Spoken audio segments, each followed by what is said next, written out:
नमस्कार दोस्तों।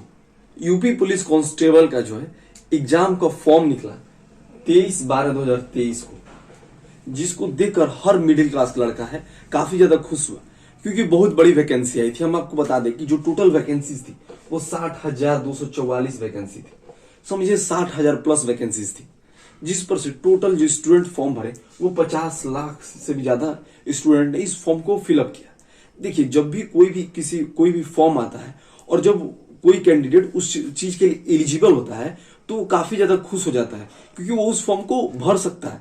और यूपी पुलिस कांस्टेबल का जो फॉर्म आया था वो 12th पर आया था, और बहुत से बच्चे इस फॉर्म को देखकर काफी ज्यादा खुश हुए। खासकर यूपी का था, तो यूपी में योगी आदित्यनाथ बुलडोजर बाबा काफी ज्यादा फेमस है, इसलिए इस भर्ती को देखकर लड़के काफी ज्यादा खुश हुए। लेकिन इसका एग्जाम जो है 17 और 18 फरवरी को कंडक्ट होने वाला था। हम भी यूपी पुलिस कांस्टेबल का फॉर्म भरे थे, और इस फॉर्म को भरने के लिए जब मेरा एग्जाम 17 फरवरी का था, हम आपको बता दें हम कितनी मुश्किलों से हम लोग यूपी पहुंचे। क्योंकि आप सोच सकते हैं कि उस दिन ट्रेन इतनी ज्यादा भीड़ थी।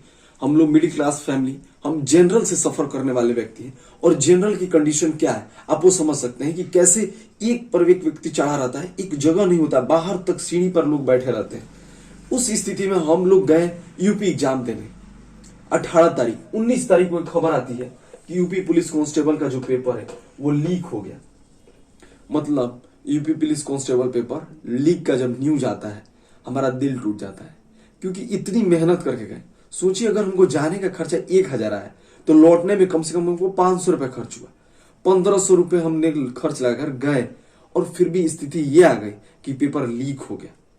कैसे हम विश्वास कर सकते हैं जब पेपर लीक हो जाता है यूपी में योगी आदित्यनाथ जी का इतना नाम है, फिर भी पेपर लीक हो जा रहा है। बिहार की हम बात करें तो बिहार पुलिस का भी पेपर जो है वो लीक हो गया था।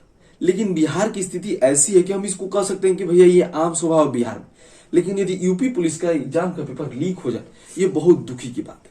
सोचिए, अभी चुनाव में 2 महीना है, सारे नेता लगे पड़े हैं, ये जिंदाबाद वो जिंदाबाद, अपने अपने जो है वादे गिनाने लग रहे हैं।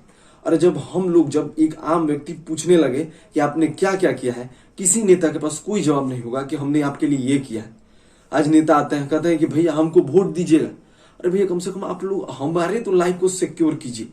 आप गूगल में एक सर्च करके देखिएगा कि which is the safest city in India in night. Her Google में हर जगह लिखा आता है कि this is not safe, this state is not safe for night, this is safe sometimes in night. मतलब कुछ ही स्टेट ऐसे हैं जो रात में हल्का सा सेफ है, लेकिन कोई सेफ नहीं। जब ये नेता हमारी सिक्योरिटी को नहीं ध्यान रख सकते तो आखिर ये कैसा देश है, हम ये नहीं समझ पाए। हम भारत माता के काफी सम्मान करते हैं। हम लोग वैसे लड़के हैं जो इंडियन आर्मी के फैन हैं। हम लोग आर्मी में जाने की एक तमन्ना रखते हैं। आर्मी में जाने का हम लोग का एक सपना है कि हम देश की सेवा कर सकें। देश के लिए मर जाना बिहार और यूपी में एक शहीद के नाम से आता है। हमारे गांव से जब भी कोई जाता है, कोई वीर गति को प्राप्त हुआ शहीद जाता है, हम लोग जो है नम्र आंखों से उसे विदाई करते हैं। और इतनी ज्यादा भीड़ लग जाती है उसको देखने के लिए कि आप सोच नहीं सकते हमारा बिहार ऐसा। लेकिन फिर भी ये लोग नेता ये स्पष्ट नहीं कर रहे हैं कि जो पेपर है वो सही सलामत हो जाए, जिस पर यूपी गवर्नमेंट का बयान अभी आया, और उन्होंने ये खबर दिया कि हम 6 महीना के भीतर एग्जाम कंडक्ट करवा लेंगे। लेकिन हम योगी जी से ये पूछना चाहते हैं कि योगी जी, हम आपके बहुत बड़े फैन हैं। हम योगी जी से पूछना चाहते हैं कि योगी जी, अगर चुनाव अभी हो रहा है, जब चुनाव होने लगे तो हम क्या करें कि एक जैसे अभी सब कोई अपना अपना पैसा जितना हो रहा है लगा रहा है चुनाव में, लेकिन जब चुनाव हो जाए उसके बाद ये खबर आए कि चुनाव को रद्द कर दिया गया है, चुनाव में गड़बड़ी के ईवीएम मशीन में गड़बड़ी के चलते चुनाव को रद्द कर दिया गया है, तब और जो ये डिसीजन है इसको 1 साल बाद जो है फिर से जो है वो करवाया, फिर से 1 साल बाद चुनाव होगा। तो सोचिए इन नेताओं पर क्या गुजरेगा। ये नेता जो होते हैं आखिर क्या हम लोग की स्थिति समझ पाएंगे। इनके बेटा जो है कोई आईसीसी का अध्यक्ष बना बैठा है, किसी का बेटा लंदन में पढ़ाई कर रहा है। स्मृति ईरानी जी रोड पर आकर चिल्लाती थी जब सिलेंडर का भाव मात्र 400 रुपए 500 रुपए था, अभी तो 1,000 है। तो अब स्मृति ईरानी जी क्यों नहीं दिखती, हमको ये नहीं समझ आता। आखिर भारत के लोग इसीलिए दूसरे कंट्री में जाके बस जा रहे हैं। अब देखिए पंजाब जो मतलब आमदनी ज्यादा है वो दूसरे जगह जाके बस रहा है, क्योंकि कोई व्यक्ति टैक्स जब जमा करेगा तो वो इंश्योर करेगा कि उसको बढ़िया हॉस्पिटल मिले, बढ़िया रोड मिले, हर चीज में उसको बढ़िया सुविधा मिले, लेकिन मिल ही नहीं रहा है। ना आम आदमी को मिल रहा है, ना कुछ लोग जो बड़े लोग हैं उनको मिल रहा है। तो आखिर आम आदमी कहाँ जाए? एक मिडिल क्लास का दर्द ये क्या समझेंगे?